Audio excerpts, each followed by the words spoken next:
Bien silencieux depuis qu'il a prolongé son bail comme sélectionneur de l'équipe de France, Didier Deschamps s'est exprimé ce mercredi sur les propos récemment tenus par Noël Le Graët et sur ce qu'il pense de Zinedine Zidane. Le technicien n'a pas lâché le président de la Fédération française de football malgré sa mise en retrait. Ils sont comme les deux doigts d'une barre ou X, inséparables. La complicité entre Noël Le Graët et Didier Deschamps a franchi un nouveau cap, le week-end dernier, lorsque le sélectionneur a annoncé qu'il officierait sur le banc des Bleus jusqu'en 2026. Une prolongation validée par son président, comme il aime le dire. Ça s'est fait très naturellement, nos contrats sont tellement écrits que l'on pourrait presque faire des photocopies, il faut juste changer les chiffres, plaisantait le personnage central du football tricolore, au micro d'Infosport Plus.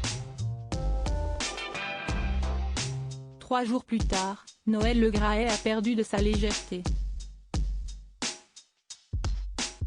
La faute à sa sortie irrespectueuse à l'encontre de Zinedine Zidane, qui lui a valu un torrent de critiques.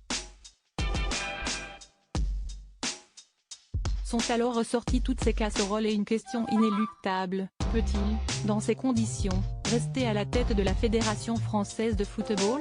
Une première réponse a été donnée, ce mercredi 11 janvier, puisque le comité exécutif de cette institution a demandé et obtenu la mise en retrait du vilain petit canard jusqu'à la publication des résultats de l'audit diligenté par le ministère des Sports. Ces propos ont été inappropriés. Loin de ce tumulte dans la grisaille parisienne, Didier Deschamps participait à Nice au lancement de l'opération Pièce jaune, dont il est l'un des parrains. Au moment du point presse, il a décidé de prendre la parole sur l'affaire, avant que des questions ne soient posées. Et s'il n'a pas souhaité communiquer le déclassement de Noël Le Graët, la Dèche a réagi aux mots du dirigeant de 81 ans sur Zinedine Zidane.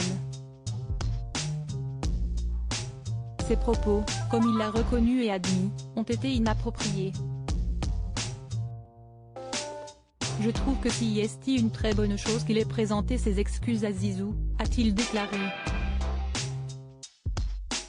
Avant de revenir sur la rivalité sportive qui l'oppose à son ancien coéquipier chez les Bleus, j'aurai toujours beaucoup de respect pour lui par rapport à ce que l'on a vécu et partagé ensemble.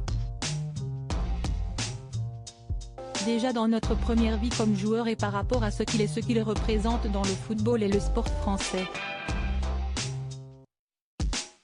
Une prise de position à l'image du jeu des Bleus, sans risque.